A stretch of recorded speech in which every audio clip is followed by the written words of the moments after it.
Welcome back, everyone. So, before we get into today's video, just want to let you guys all know, if you guys like my content, please hit that like button down below. If you do want to see more of my videos, please hit that subscribe button. And as always, ring that bell icon to be notified whenever I have new videos. Now let's get right into it.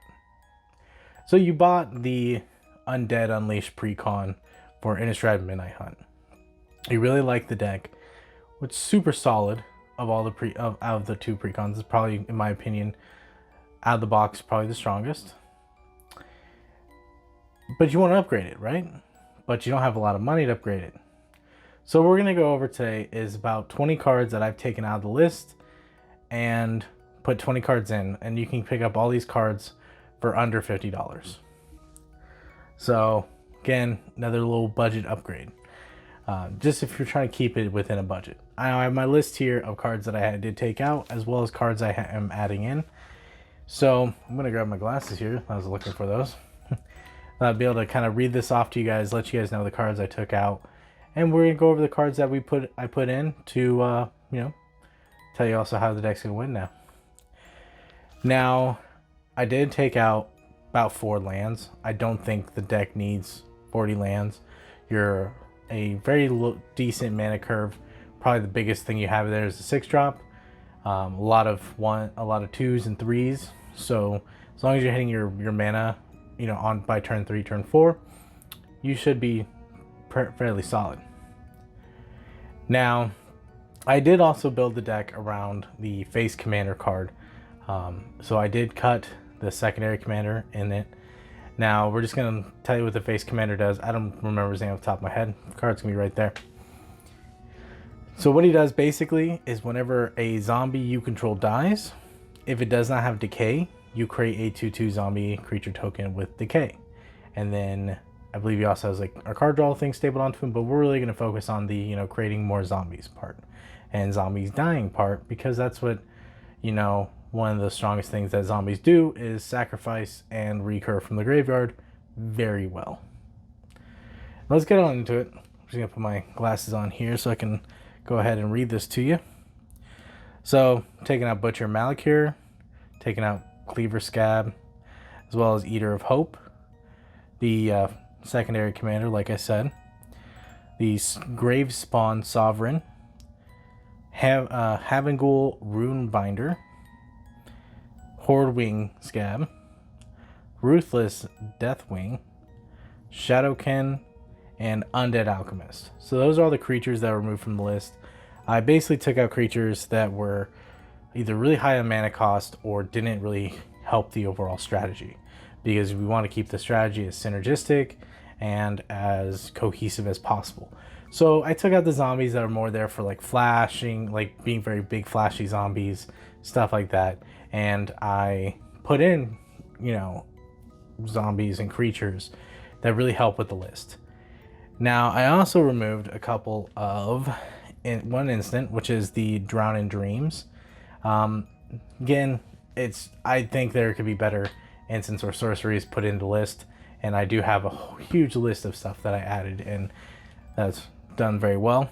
I also took out the Hour of Eternity, the Siphoned Flesh, as well as Curse of Unbinding. So again, a lot of those are all just flashy spells that I don't think help the overall goal of what the deck wants to do. I think they're just in there for, like, if you were going to go towards the secondary route with the secondary commander. But if you're building around the face commander who really cares about your zombies dying, I don't think those cards are the ones that are going to help you get to that point. So, plus the curse is just a big flashy, curse one player, steal a thing from that. I'm not a huge fan of that. But what I am a fan of is the cards that I did add to the deck. So let's start with the creatures again. Now we have Noxious Ghoul. Noxious Ghoul is super good. Then we also have Vizier of Scorpions. So, this is going to help with your tokens that you're generating off of your commander. Then you have Tomebound Lich. Tomebound Lich is just, a draw engine. Then Thyroxine Delver. Thyroxine Delver is one of my favorite zombies. Just the fact that you can constantly, recur zombies, and he's just a zombie that you can bring back from the graveyard, and then he brings another buddy back with him. So that's always really good. Then another one of my favorite zombies is Carrion Feeder. The deck wants to see creatures die, so free sack outlets is probably the best way to go about it. Now, I didn't throw a lot of sack outlets in just because of the budget constraints I did leave myself. Liliana Standard Bearer, card draw on a body, flash, draw cards equal to the number of creatures that died this turn is really good, especially in a deck that you're going to be trying to sacrifice as many creatures as you can. Then we also have the Loyal Subordinate. He's in there.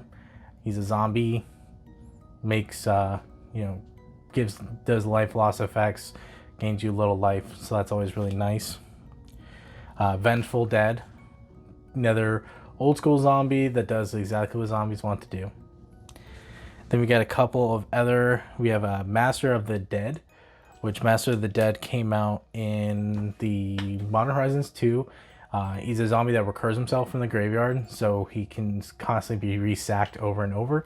And each upkeep, just pay a life, bring him back, and you just want to keep that trainer rolling. How it really helps you make more zombie tokens off your commander, affects the rest of the board, your zombies on board that care about your zombies dying, stuff like that. And then I also put in Mire Triton, cheap, 2 mana, 2/2, enters battlefield, mills cards. Put stuff in your graveyard. You're going to want your creatures in your graveyard to be able to, get them back and stuff like that to make more zombies.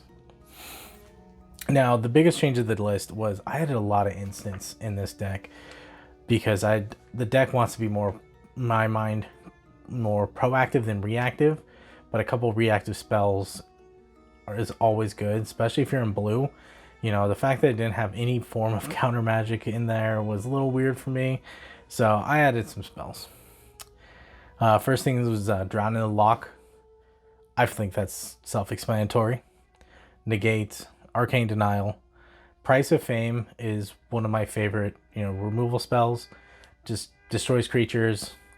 Costs 2 less whenever you're targeting a legendary creature. So hitting someone's commander is really good that way. My neighbor's car alarm's going off. Please ignore that. Malakir Rebirth. Malakir Rebirth is just another one of those really good, be able to target one of your creatures, sacrifice it, bring it back, re-sacrifice it again. Then we got a couple others here. We've got Mausoleum Secrets. Tutors are always super powerful, really good effects. And if you can get a tutor that is on a budget, yes, it only hits black cards, but you're playing so many black spells in this deck that you're generally going to be able to pick up any card from your deck and put in your hand. So, one in a black, instant speed tutor that tutors for a black card, convert mana cost equal to number of creatures in your graveyard. I would run it. It's a good budget alternative if you don't have a demonic tutor. And then Plunder the Forbidden. That one is one of my new favorite spells from Strixhaven. Be able to sacrifice any number of creatures to draw that many cards is really good, especially because it's each individual copy, so it copies itself for each time you've sacked the creature in addition, which is really nice. I did add one more free, sacrifice outlet, which was Alter Dementia. I think that one speaks for itself. You can mill some cards, you can mill yourself, put some more stuff in your library to, bring back later. I'm just going to keep going. I don't know what's going on out there. So Alter Dementia is really good. And the Necromancer's Stockpile is another one that I thought was super good. And very underrated card, discarding cards to make zombies. Yeah, it costs 1 in a black, but still the fact that you can do that at instant speed is pretty good. Makes you some dudes that you can sacrifice later. And because they don't have decay, they make more dudes. And that's another thing about the commander is that the commander specifically doesn't say it has to have DK or non-token creatures die. All it cares about is if it doesn't have the DK, text type on there and the ability. So those are some of the things I added in, and those are the cards I took out. Basically what we're going for now is more of a overwhelming horde of anything, you know, sacrificing your zombies to make these zombie tokens to then swing, and then sacrifice some more to other effects. And then, you know, eventually you're going to be making your opponent lose a lot of life due to a lot of your zombies that care about your zombies dying and pinging. Or you're just going to get through because, you know, you have a bunch of the viziers, which let your zombies have the, you know, different keywords, and definitely get over there with flying zombies, stuff like that. But those are some of the upgrades.